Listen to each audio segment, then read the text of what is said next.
కుదిరినప్పుడల్లా Kashmir face జరగలేదు అనుకున్నాం, మనం చూడలేదు. కేరళ స్టోరీ మనం చూడలేదు, వీడియోలు రాలేదు. అక్బర్ బాబర్ లేడు, మనం చూడలేదు. మన దేవాలయాలు పొలగొట్టలేదు. సరేనా? పాకిస్తాన్ విడిపోయినప్పుడు హిందువులు చచ్చిపోలేదు కూడా మనం చూడలేదు. పోనీ వదిలేద్దాం. నిన్నగాక మొన్న బంగ్లాదేశ్ లో వాళ్ళ రిజర్వేషన్ కోసం భగవద్బంధు హిందువులను చంపేశారు, నిర్దాక్షిణ్యంగా చంపేశారు. అందరి దగ్గర వీడియోలు వచ్చి ఉంటాయి, ఫేస్బుక్ లో ఉంటారు కానీ నేను చెప్పనక్కర్లేదు మీకు. ఎంత దారుణంగా చేశారో మీరందరూ చూసే ఉంటారు. ఎక్కడ ఏమి జరిగినా హిందువులపైన జరుగుతుంది. ఇంకా మనం ఆలోచించట్లేదు. మనం కులాల్లో విడిపోయాం. ఎక్కడ చంపినా హిందువుల్ని చంపుతున్నారు. బంగ్లాదేశ్ లో మొదట్లో విడిపోయినప్పుడు 40% హిందువులు ఉండేవారు. ఇప్పుడు 4% పడిపోయారు. 40% ఎక్కడ, 4% ఎక్కడ? ఏమైపోయారు అందరూ? అర్థం చేసుకుంటారా? ఎక్కడైనా కులాలు పక్కన పెట్టండి. దయచేసి హిందూగా జీవించండి, హిందూగా గర్వించండి, హిందూగానే మరణించండి. ఏకైక దేశం భారతదేశం మాత్రమే హిందువులకు ఉన్నది ఇప్పటివరకు. ఇది 10 ముక్కలు అయిపోయింది. ఆఫ్ఘనిస్తాన్ నుంచి పంపించేశారు, ఇరాన్ నుంచి పంపించేశారు, ఇరాక్ నుంచి పంపించేశారు, టిబెట్ నుంచి పంపించేశారు, పాకిస్తాన్ నుంచి పంపించారు, పక్కనున్న శ్రీలంకలో అగాధమైపోయినది, బంగ్లాదేశ్ నుంచి పంపించేశారు. ఇక ఎక్కడికి పోతాం మనం? అర్థం చేసుకుంటారా? ఇకనైనా అందరం ఏకమై ఉందాం. గుర్తుపెట్టుకోండి, లేకపోతే కాల గర్భంలో కలిసిపోతాం. అందరు సమానం అంటే దౌడ వలగొట్టండి. ఎవరైనా వచ్చి అందరూ సమానమేంటి రాజకీయ నాయకులు అంటే ఆ ఎమ్మెల్యే ఎంపీ ఎవరైనా సరే దౌడ వలగొట్టండి. కళ్ళ ముందు సాక్ష్యం కనిపిస్తుంది. ఒక్క సెలబ్రిటీ కూడా దాన్ని ఖండించలేదు. ఒక హీరో, ఒక ఎమ్మెల్యే ఎంపీలు కూడా ఎవరు ఖండించలేదు. వాళ్ళకి పాత బస్తీలో జెరూసలేంలో ప్రతి ఒక్క ఎమ్మెల్యే ఉంటాడు ఒక ప్రాబ్లం తీర్చడానికి. మన దగ్గర ఎవరున్నారు? మన హిందువులకి మనమే ఏకం కావాలా, మనమే ఏకం కావాలా, లేకపోతే కాల గర్భంలో కలిసిపోతాం బిడ్డ. ఇది చరిత్ర చెప్పిన సత్యం, కళ్ళకు ఎదురుగా చెప్తున్న సాక్ష్యం. అయినా మీరు మారట్లేదు. ఇప్పుడు బాలకృష్ణకు ఏమైందంటే మొత్తం హాస్టల్ పిల్లలు బయటకు వస్తారు. పవన్ కళ్యాణ్ అయిందంటే మొత్తం వస్తారు. ఒక హీరోయిన్ వచ్చిందంటే మొత్తం బయటకు వస్తారు. నీ కులానికి ఏమైందంటే బయటకు వస్తారు. ఈ ధర్మానికి అయినప్పుడు మీరు ఎందుకు బయటకు రావట్లేదు?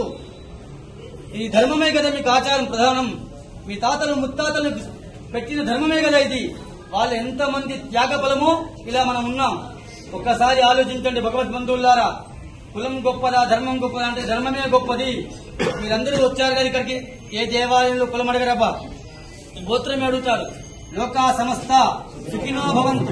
175 దేశాల్లో ఒక భారతదేశంలో హిందూ ధర్మం మాత్రమే చెప్తుంది లోకా సమస్త సుఖినో భవంతు, సర్వే జనా సుఖినో భవంతు. చెప్పే సనాతన ధర్మమే హిందూ మతం కాదు, ధర్మం. ఒకడు మత మార్పు చేస్తున్నాడు, ఒకడు చంపుతున్నాడు. ఒకే దేశం, ఒకే చట్టం ఉండేటట్టుగా చూసుకోండి.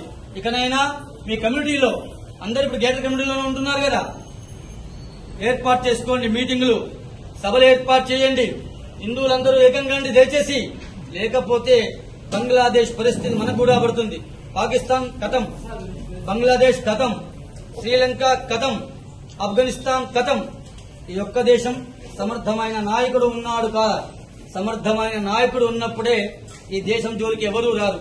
ఇది గుర్తుపెట్టుకోండి. అక్కడ ఇజ్రాయెల్ ఉంది, గుర్తుందా? చుట్టూ శత్రు దేశాలే. మనకు కూడా అలానే చేయాలి. భగవద్బంధువులారా, భావతరాల పిల్లల కోసం, చిన్న పిల్లల కోసం మనకేం కాదనుకోకండి. చాప కింద నీరులా పరమతం విస్తరిస్తుంది. చాప కింద నీరులా పరమతం విస్తరిస్తుంది. దయచేసి అర్థం చేసుకోండి. దారుణంగా చంపారు. చూశారో లేదా వీడియోలు? ఏమైనా రాక్షసులు ఎలా ఉంటారంటే ఇలానే ఉంటారు. మీరు చూశారు కదా. అందరూ సమానమే అనుకోకండి. హిందూ హిందూ బాయ్ బాయ్. మనం మెజార్టీగా ఉన్నంతసేపే మనకు బలం. మనం మైనార్టీలో పడితే మన గతి కూడా అదే గతి అవుతుంది, మన పిల్లల గతి కూడా. ఇదొక్కటి ఆలోచించండి. ఈ రోజు ఎమ్మెల్యే ఈ పార్టీలో ఉంటాడు, ఇంకో పార్టీకి జంప్ అయిపోతాడు.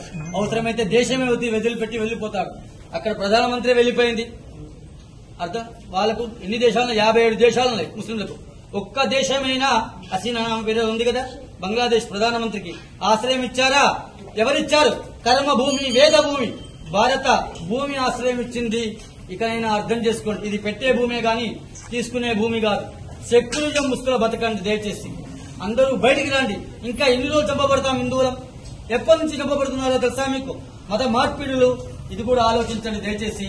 మీరందరూ ఏకంగా వస్తుందిగా ప్రార్థన. సర్వే జన రేపు సాయంత్రం బంగ్లాదేశ్ హిందూ బంధువుల కోసం, అక్కడ చనిపోయిన వారి కోసం, అక్కడ అత్యాచారాలు చేయబడ్డ స్త్రీల కోసం భగవంతుని యొక్క అనుగ్రహం తీసుకొని రేపు సాయంత్రం మనందరం కూడా చిన్న ర్యాలీ తీద్దాం. ర్యాలీ అంటే శాంతిగా, ఎవరిని ఏమనొద్దు బిడ్డ, శాంతిగా హిందువులందరం ఏకమైతే ప్రపంచ దేశాలు భయపడతాయి. ఇది ఒక్కడే గుర్తుపెట్టుకోండి. ఆర్థిక వ్యవస్థ ఇక్కడే ఉంది. ఐఫోన్ నాకు అవసరం లేకుండా నేను కొనుక్కుంటాను. అవసరమైందా? నాకు ఐఫోన్ అవసరం లేకుండా నేను కొంటాను ఇక్కడ. అలాంటి ఆర్థిక వ్యవస్థ ఇక్కడ ఉంది. దీన్ని కాపాడే బాధ్యత అందరి పైన ఉంది. ఇది కర్మభూమి, వేద భూమి. ఇక్కడే వేదం పుట్టింది, కర్మ పుట్టింది. కర్మ భూమి కూడా ఇక్కడే. కంకర్ కంకర్ మే శంకరే హే. ప్రతి ఒక్క రాయిలో అణువులో ఈశ్వరుని చూస్తాం. మనం ఒక చిన్న అమ్మాయిని కుమారిగా పూజిస్తాం, బాలగా పూజిస్తాం, ముత్తేజు సువాసినిగా పూజిస్తాం. ఈ ధర్మంలోనే ఉంది. మీరు 10 మందికి చెప్పండి మన ధర్మం గురించి. మీరు 10 మందిని తయారు చేయండి. దయచేసి మీరందరూ హాస్టల్లో ఉండే పిల్లలందరూ కూడా రేపు సాయంత్రం 6 గంటలకి ఇక్కడ ఖచ్చితంగా అందరూ పాల్గొనాలి. మన యొక్క సంఘీభావం భగవంతుని యొక్క మన దేశం మీద అలాంటి ఉపద్రవాలు రావద్దని కోరుకుందాం. అలాంటి దుష్ట శక్తులని సంహరించే శక్తిని మన ఆర్మీకి, మన జవాన్లకి, మన ప్రభుత్వానికి ఇవ్వాలని కోరుకుందాం. అందరం ఏకమై ఉందాం. భావితరాల పిల్లల కోసం మీరందరూ రావాల్సిందిగా ప్రార్థన. రేపు సాయంత్రం 6 గంటలకి మనమందరం కూడా దీపాలతో ర్యాలీ తీస్తున్నాం.